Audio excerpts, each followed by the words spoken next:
अस्सलाम वालेकुम, मैं मोहम्मद अख्तर तुसरे ते पे यूट्यूब चैनल ट्रैक्टर चक दा थोड़े आस्ते दो ट्रैक्टर घिन के आ गए। एक 2003 मॉडल है तो एक 2011 मॉडल है। ये 240 मैसी बेहतरीन ट्रैक्टर नक्के शक्के दे साफ हैं। ट्रैक्टर थोक सारी ना शो जैनवान है। तले ट्रैक्टर को टचेंगे टायर बिल्कुल चौथा ने 3 मॉडल दे। बाकी नंबर इसमें को नहीं लगो या मैकेनिकल चंगा है। इससे तो कोई आवाज़ को नहीं नक्के तो बिल्कुल साफ है। इसकी कीमत जड़ी है 9.5 लाख डिमांड है। सवा तो बड़े कैसे घट बनने। इस तो बाद थोड़ा से गिन के आ गए 11 मॉडल।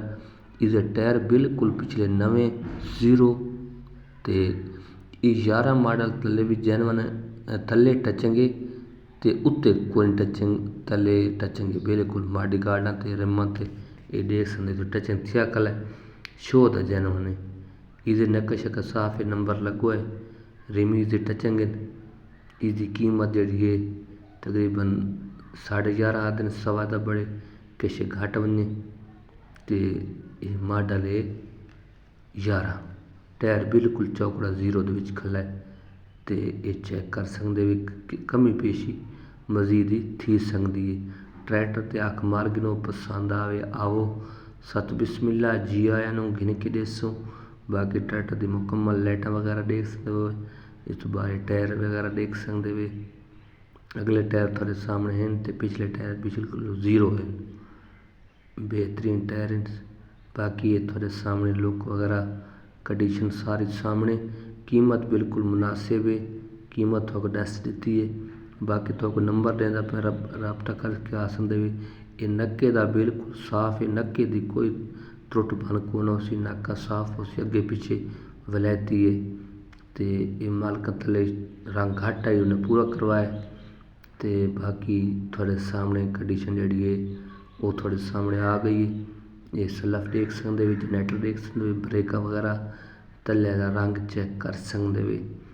बाकी सारा सामने है कंडीशन सामने है। बाकी देख सकते भी ये देख सकते थले बिल्कुल टचेंगे इसे कोई शक नहीं टचेंगे। जिस नंबर तो सारी है कीमत सारी थी पसंद आवे तो आस पिछले टायर 11 मॉडल दे बिल्कुल न्यू टायर है जीरो टायर है। जिस भाई भी पसंद आवे रब्ता करे आवे। बाकी ये चेक करो अगली लाइटा वगैरह तो बाकी दी कंडीशन अगे देख सकते वे। ये बैक वाली साइड चेक कर सकते वे।